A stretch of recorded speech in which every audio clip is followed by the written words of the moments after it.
Yes, yes, yes. Welcome back to another edition of Go Long Live. I am Barry Long, the second, not the first, not the third. I am the second.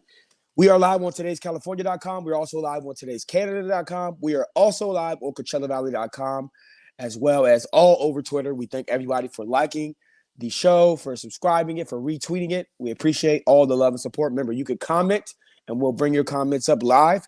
I will soon bring in my co-host, Mo Murphy, and as well as Sage Alvarez.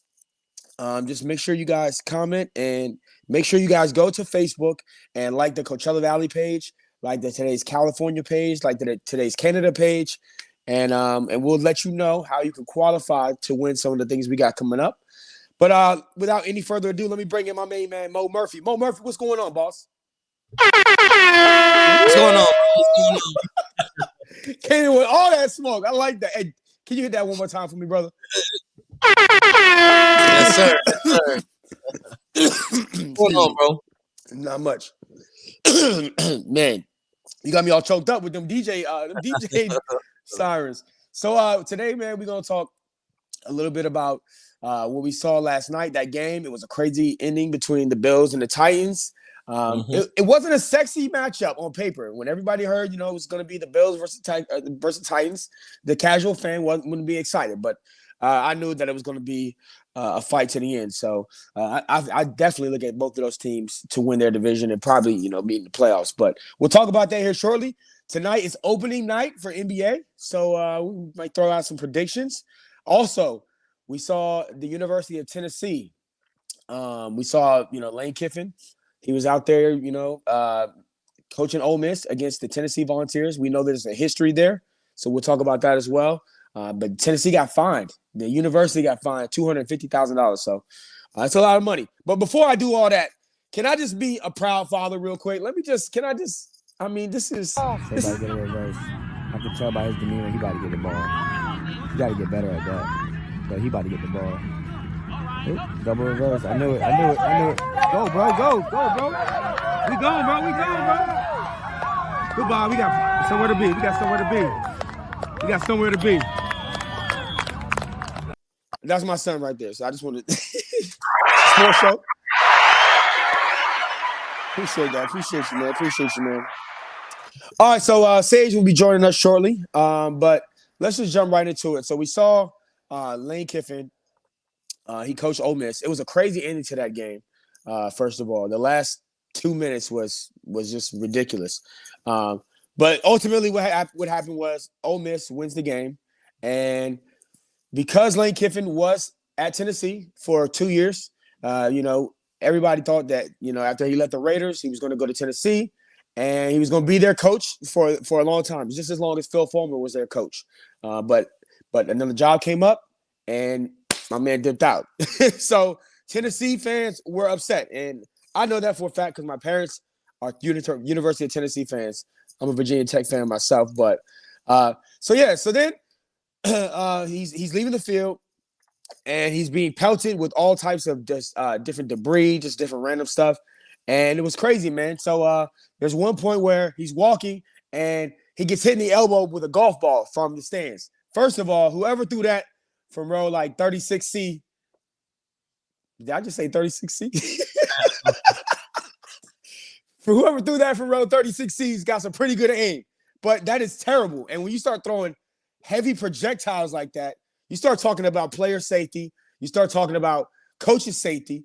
So the next day we found out that the University of Tennessee is being fined $250,000. I mean, it's going to be out of their SEC revenue that they get, from the TV companies or whatever, the TV deals, but It's still a lot of money. So how do you feel about this whole situation with Lane Kiffin and Tennessee? And do you feel like Tennessee should be fined that much because of some fans in the stands? I mean, yeah, fans, especially in college. See, the thing about fans mainly in college, a lot of those people are people who attend the university. They made like 18 arrests that night.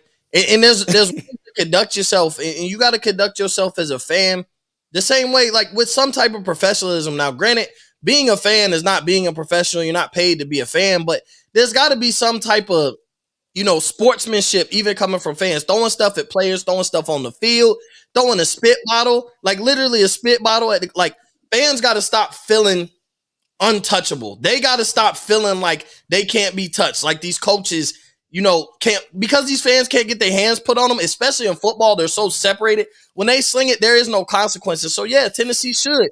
And they should get, because that was a classless act. Like, what? I mean, would they take like a 15-minute break with what? Like, with less than a minute left, they were on a 15-minute break. They moved Lane Kiffin and them to Tennessee.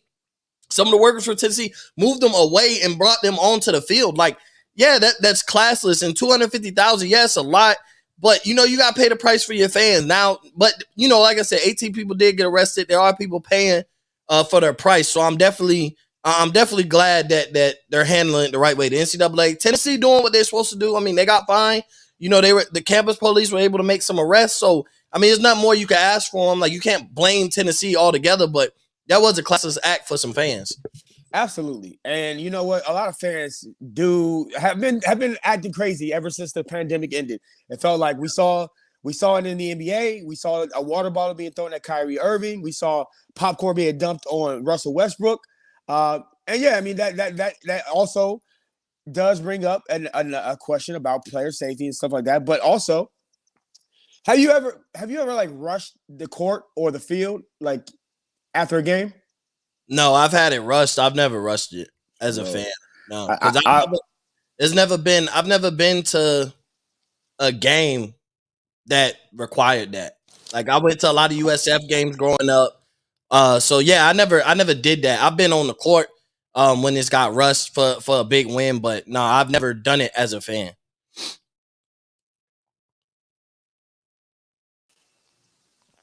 Sorry, bro. What'd you say? I've only done it, like, I've had it done on the court. I've never done it as a fan. No. Yeah, so I went to VCU. I'm around, and we had some good years. We made it to the Final Four one year, but that was before. That was after I actually attended. But yeah, one year we got a big win, and student section is pretty turned up, and I mean it's college, so people are drinking before they go out to these games. So people are rowdy, and they all of a sudden we win, and we all just rush the floor, and it is one of the most exhilarating, one of the most unsure feelings I've ever had, because I'm excited. Everybody's excited. We won the game, but at the same time, this is my team. We're in a home stadium, and I feel unsafe. At the same time, I'm still happy. So I can only imagine being an opposing player, like trying to get off the court or trying to get off the field while these teenagers and young adults rush the field, rush the court with all that energy, with all that alcohol. Oh man, it's one of those things where it's fun, but it can be dangerous. Yeah, absolutely. So, yeah, I mean, I don't really know if finding the university is completely fair to the university, in my opinion. I mean, that's a lot of money. That's a lot of money, but they make a lot of money, so they'll be all right. Shout out to my cousin Blake Brady. He says the Lake Show fire. Referring to Mo Murphy's hat. Mo Murphy got a Laker hat on today. Mo Murphy bringing the heat with the hats. I'm not a fan. You're not a Laker fan, bro? No. I thought we had a fellow Laker fan. I mean, man. I root for LeBron, but I'm a Heat fan. But most of the hats, bro, I wear hats based on outfits. So, like, I'm a Heat fan. I root for LeBron. Yeah, I'm from Florida. I root for LeBron. But I mean, I wear the Lakers hat. I got, Legends Lift. I got Kobe on the shirt. Like, you would think I'm a Lakers fan, but nah. But I just wear the hats based on the outfits for the most part. So Blake Murphy is hating. He said, I don't like Mo Murphy. Well, he don't like you. Shout out to my cousin Blake Brady. He's doing his own thing. He got his own podcast, jumping off. He's over at Valley Talk Radio. So that's a pretty good show. Y'all might want to check that out. He can go ahead and drop the link in there, and I'll put him up there so everybody can go check you out. But so yeah, let's talk about this Monday night game that we saw last night. It was a thriller, man. We saw Josh Allen looking phenomenal, fantastic, just dropping back with confidence in his receivers. I mean, I don't know how many times he just threw the ball up. It felt like for grabs. But this game goes back and forth. And we end up with a 34-31 game. And the last final drive, the Buffalo Bills are taking it down. They're down by 3. And Oh, now Blake Brady wants to come back and say, shout out to Mo Murphy. Man, appreciate that, man. Appreciate it. Yeah, shout out to him. And Vanessa Williams says hi with her pink hair. Hey, how you doing, Vanessa? Oh, how you doing, Sage? What's going on, Sage? Hey, how's it going? Barry the second, not the first, not the third. Not Barry the first, second. not the third. Yes, sir. How's it going, bro? Hey, Yo, Sage is in the bro, bringing the sound effects. I see you, bro. I love the hat too, man. You know I love the Lakers. Yeah, you know, But he doesn't love the Lakers apparently. Hey, it's all good, bro. Hey, the hat looks fresh. It don't even matter. All right, so back to this Monday night game, and I want to get your opinion on it too, Sage. So we saw the Bills were down by 3, 34-31. They're driving that final drive. They're making plays. They're moving the ball all night, so they feel like they can score a touchdown at this point. And to be fair, the secondary for the Titans is not very good. I mean, they struggled all night, and they're going to continue to struggle. They even struggle on special teams. They have a great offense.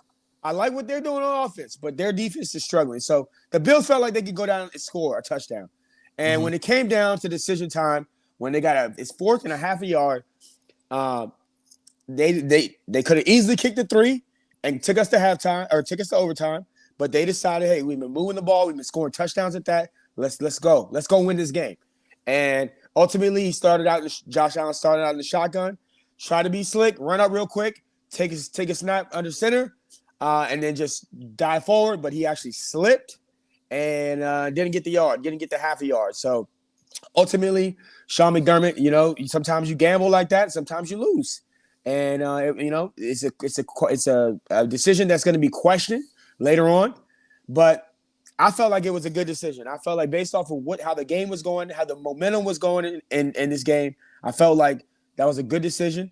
And sometimes with these analytics, and we see with all this new school, everybody, like, you got guys that want to go for it on 4th down more and more now. Sometimes with the analytics, you lose. And that's the risk that you run with doing analytics. So at the end of the day, I thought it was a good decision, and they just didn't get it. How'd you feel about the game last night, Mo? Hey, my guy Craig gave us the numbers. It said 60% is what the numbers look like if you go for that 4th down, and it becomes around about 80% when you run for a QB sneak. So in that situation, you just gotta kick the field goal. You're overthinking it. Like, go to overtime. What people are very scared of overtime, and I don't think that was the right call. I think that they should have took the easy points, and it's very like nowadays we see a lot more kickers miss. So I think it also creates the tension to maybe go for it and not put the kicker in a situation where you're having him tie the game. But at the end of the day, you got to trust your kicker on that situation. I don't necessarily agree with that decision at all. I mean, I think that they're both great teams. I just don't see why they couldn't believe in their defense and maybe go to overtime and get the situation. I just don't like that call in that situation. I think if you don't got the defense, or maybe your team's not that good and you're like, we got to win it on this play. Well, I don't think either team should have felt that way. And I just don't understand that call in that situation. What do you think, Mo Murphy? I agree with the decision. I don't agree with the play call. And so my thing is, I don't, because if he gets it based on that play call, nobody cares, right? Like, it's one of those when you do well, when you're winning, everybody with you. When you're losing, everybody like to criticize you. I agree with the decision. Go for it. Your offense has been able to do whatever you want. I'm not a big fan of the quarterback sneak, really, at all. Like, overall, I'm just not a big fan of it. Analytics will tell you that it's a great play, very effective, especially when 6'5", But you can put Josh Allen in the shotgun. You can fake, you can do a run pass option with Zach Moss and Devin Singletary out the back. You can flare a tight end on a flat out to the corner. You can put Dawson Knox over the top for a jump ball. You got Stephon Diggs on one-on-one coverage doing a quick slant. Like, you could have did so much. So the decision was right. The play call to me was not. Like I said, it is Josh Allen on top of having a 6'5", what is he, 6'5", 250? Yeah. I mean, Cam Newton, he can throw. So you got Dawson Knox over the top.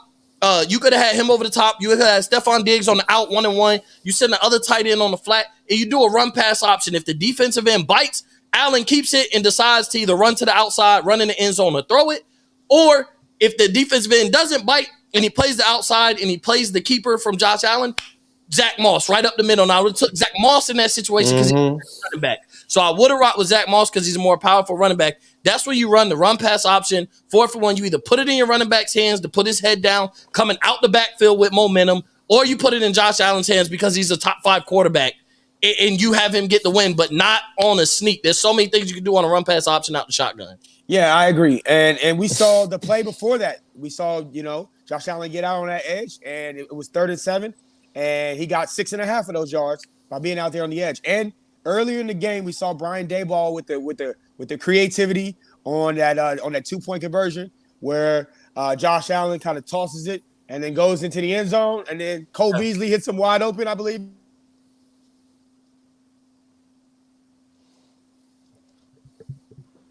We lost our guy Barry. Barry still there? All right, Mo. Hey, give us some insight on the NBA, man. What give us a bold prediction that you have on the top of your head that you want to share. Like a bold prediction for the season or a bold prediction for tonight? Season. Let's go season. So we're kicking it off. Like something you've been like thinking like, okay, I've been thinking about this. It's gonna come true. I already envisioned it. If I just real quick, I know we got Barry back. If I give a bold, oh man, that's tough. If I get a bold prediction, I say Giannis wins back-to-back finals with winning the MVP this year. Back-to-back finals? Okay. Right. All right, so this conversation took a left when I dropped out. So we are going long live. I am Barry Long, the second. We got my man Mo Murphy with us, and we got my man Sage Alvarez with us. This is Go Long Live. Make sure you comment like Blake Brady. Now, yes. So we've already got through the football. Now let's talk. Now, so the question right now is your predictions for the NBA. Well, no. Hey, so I got a question for you, Barry. As I just told Mo when you were out, I need a bold prediction for the NBA season, and I'll let Mo finish it, and then we'll go with you right after. Go ahead. I like that. I'm not saying that Milwaukee wins the championship. I don't think so. I think you just said that. No. I think if I just go on what I like, my thoughts, I think Lakers versus Nets battle it out. I think that's what the world wants to see. That's what we all want to see. Kevin Durant, Russell Westbrook, LeBron, Kyrie, hopefully if he comes back. But if I say a bold prediction, which means I'm going to think outside of the box, go against, start reading into possibilities of what could happen at the season, I would say Milwaukee could win back-to-back and Giannis would be the MVP. I don't think that'll happen. But when you get bold, you take some of your logic out. James Harden gets injury prone, starts getting hurt in them playoffs. He did it once again last year. Not his fault, but he does get injured. Kevin Durant can't beat Milwaukee by himself, which is okay. Not a knock on KD, but Milwaukee hasn't had a major injury to their team. They did it without DiVincenzo. He's expected to come back. So I'm not saying I think the Bucks win the championship. All I'm saying is if I go a bold prediction, I'm going to take what I think out and start analyzing possible predictions. You could see Brooklyn not have KD, Harden, and Kyrie. That's just the honest opinion.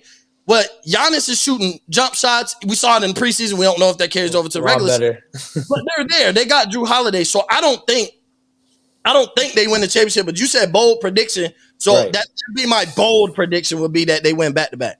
And a lot of people forget about how important DiVincenzo was on that team, during the regular season. He got hurt for the playoffs, and they still won without him. But if they would have had DiVincenzo, I think that, some of those games that they lost in the series would have been a lot closer. But so you want me to give you a bold prediction? We need it, Barry. All right, my bold prediction is Kyrie Irving is going to get vaccinated, and he's going to stay with the Nets. That's my bold prediction. They're going to I almost don't know. I don't know if that happens. 20 million says it happens because he's going to lose 20 million if he doesn't do it. He don't care. That's one thing that I'll say about Kyrie is that, like, here's what I say. I done opened up a can of worms. Pandora's box is open, fellas. If he don't take the 20 million, that's 20 million more dollars he could have helped whichever way he wanted to help. So is he going to make more of a help not taking the money and then using that money for resources? If he's saying that I'm not getting vaccinated, what I'm doing is worth more than $20 million.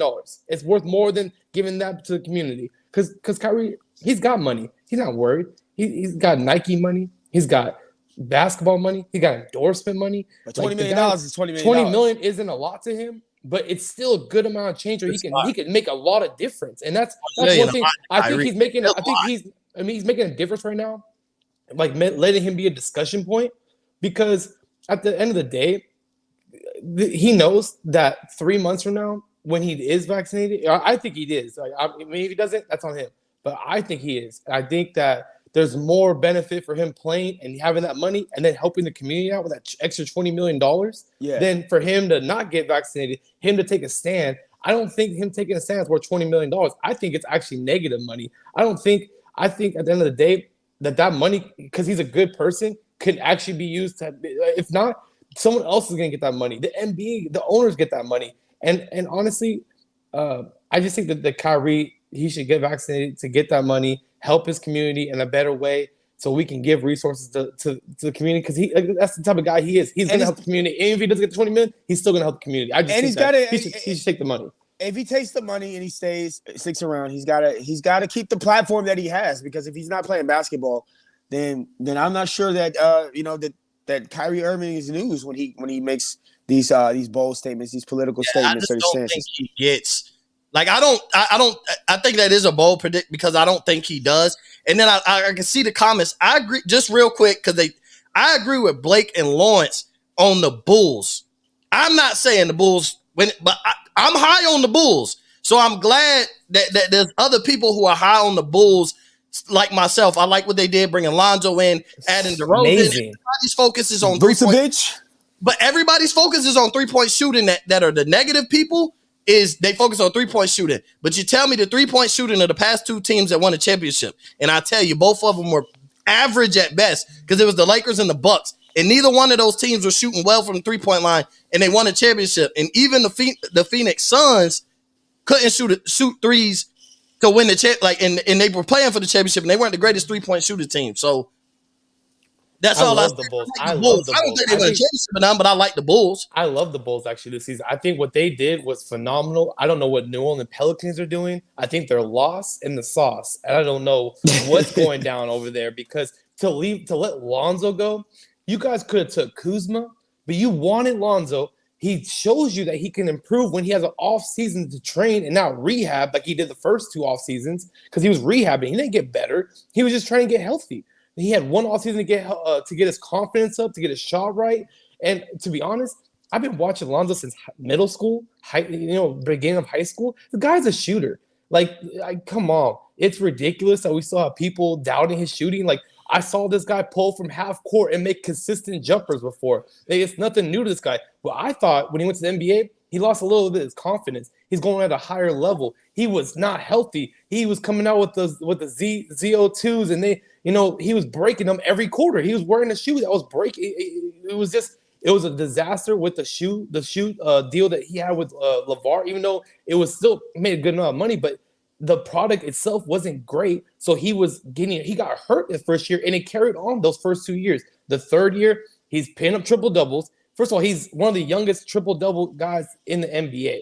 I don't get his hate. I think everyone needs to stop tripping over LeVar. LeVar's a great dad. Like, stop it. This guy had 3 kids that have touched the NBA court. Even we'll get Jello the summer league just because he's still on a G League team. Yeah. The guy literally sent 3 kids to play professional basketball. I know parents that don't even send 1, and I know that you guys think everyone can hate on LeVar. They cannot like the way he talks, but at the end of the day, he's a great dad. He's honestly, the mom is the smart behind. Like, she's the genius behind everything. Like, she was the one that really was on Lonzo, on Melo.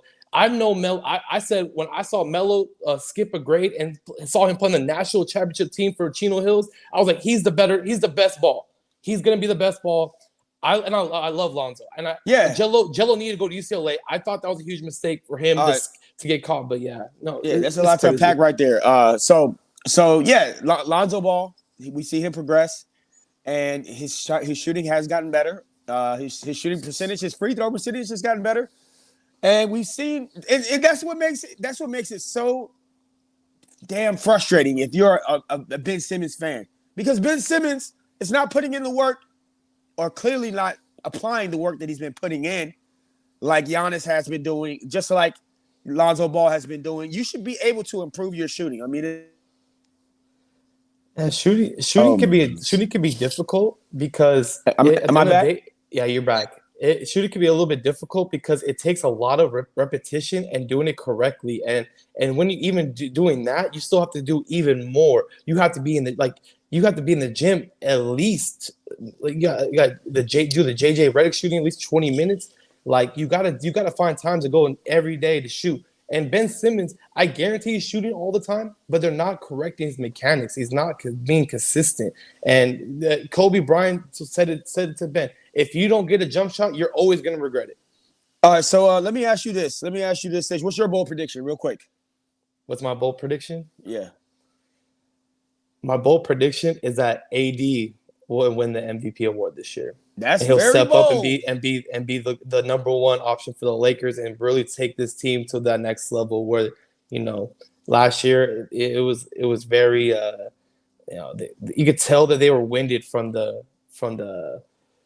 previous season and how they didn't have that much rest time and that affected their health. And you could see from the Miami and the Lakers last year, that's why they didn't last that long. Their bodies weren't right, and Yeah.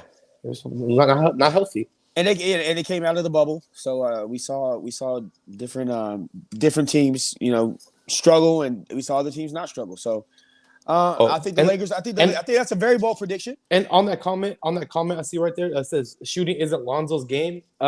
I beg to differ. I've literally watched this guy shoot to win a national championship and go undefeated and beat like 5 top 25 teams, including the number 2 team, Mount Verde in Florida that season. I mean, the guy is a shooter. You cannot tell me that Lonzo's not a shooter. If anything, I thought his confidence went a little bit down. And as you saw last year, it was going up. And I just the Pelicans, they're screwing it up. And I don't blame Zion for wanting to leave. All right, but Mo wants to punch it. Go ahead, Mo. He's not saying that he can't shoot. He's saying that's not his game. He's a true point guard, which is very true. Lonzo runs an offense. You don't look at Lonzo to get you 5 to 6 threes a game. He can shoot, but you don't depend on the effectiveness of Lonzo by shooting. He can shoot. If you give it to him, he'll take it. But he's a true point guard. He's going to run the offense. I agree.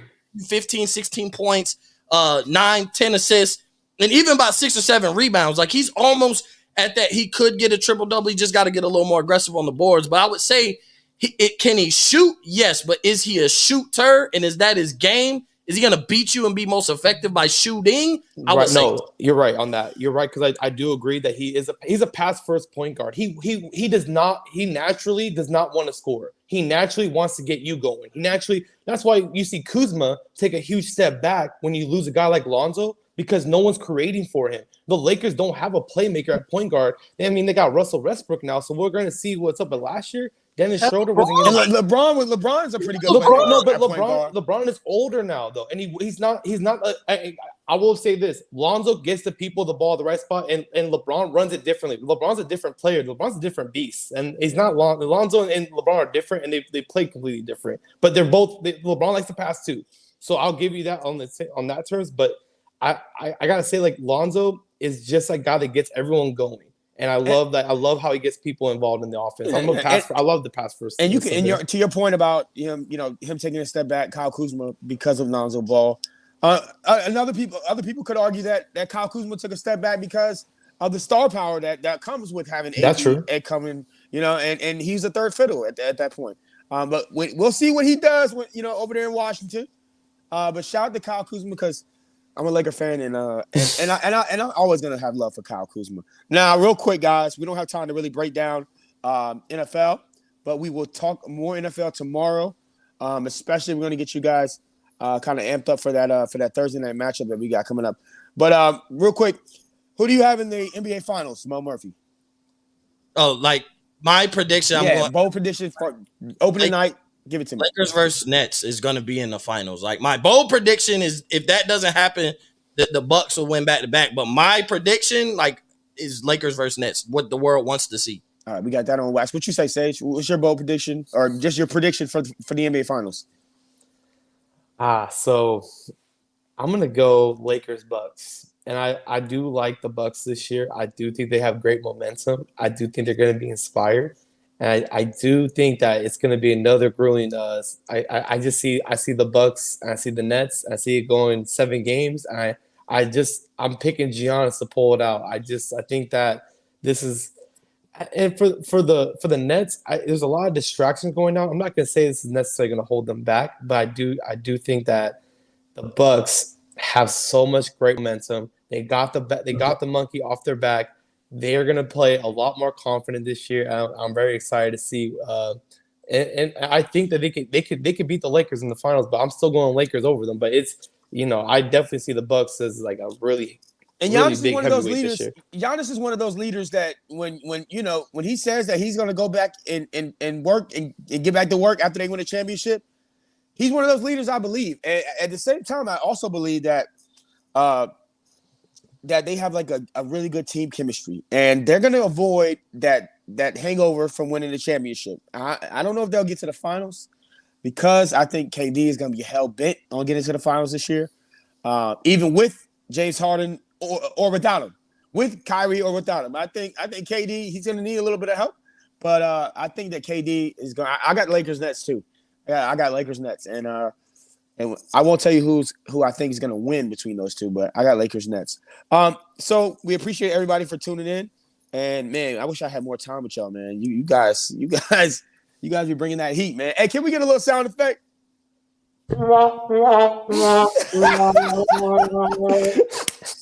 That's because we ain't got enough time, bro. That should let us know every time that we're out of time. But yeah, we appreciate Dylan Twitchell. We appreciate my boy Dylan. I appreciate you watching the show, bro. I appreciate you, Blake. You've been so active today. I love your comments today, Blake. Appreciate you. And I see we got Lawrence Riley.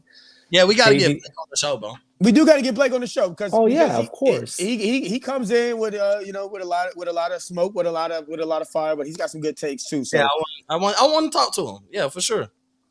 For sure. We'll definitely make that happen. But yeah, we want to thank everybody on Today's California, CoachellaValley.com, and Today's Canada, and all over Twitter. We had a little bit of issues with technical difficulties on my side, but shout out to the fellas for stepping right up. And we also had some issues on Twitter. I'm not sure, but if you're not watching it live, then make sure you watch the replay. We replaying it this evening. But we will see y'all tomorrow. Make sure you watch MLB tonight. The Dodgers are down 0-2. Oh, yeah. Walker Buehler on the mound. It's going to be exciting, and hopefully the Dodgers can bounce back. If we lose tonight, oh man, it's going to be a long, long postseason for the rest of the postseason because if we go down 0-3, it's over. Shout out to Valley Talk Radio. Man, you guys are doing a great job over there, fellas. And honestly, man, it was a pleasure. I love talking sports with both of y'all, man. Y'all bring the right energy every day. And that's what we're going to keep doing. We're going to keep that same energy. So we're going to be back tomorrow. Stay focused, stay motivated, stay inspired, and remember, you are capable of doing anything. Mo, let them know where they can find you. Yeah, you can find me at Up in Flames Pod, Twitter, Instagram, Mo_Cheese15 on Twitter, Instagram. You can listen to Up in Flames Sports Podcast anywhere you get your podcasts, and check me out on Dash Radio every Monday at 11 a.m. Eastern. Also, my guy, Chris from Off the Ball, Steven and Kenneth on Breaking the Game, and then Kenneth on Shoot or Shoot, and then the Hoopers on Monday night. We're all on Mondays for Off the Ball Network, Mondays at Dash Radio. So make sure you go check all of those shows out. All right. And Sage, where can they find you at, brother? You guys can find me at Twitter at Sage_up. You guys can find me on Instagram, Sage_up. And you can find me on Facebook, Sage Alvarez. I'll add you as a friend.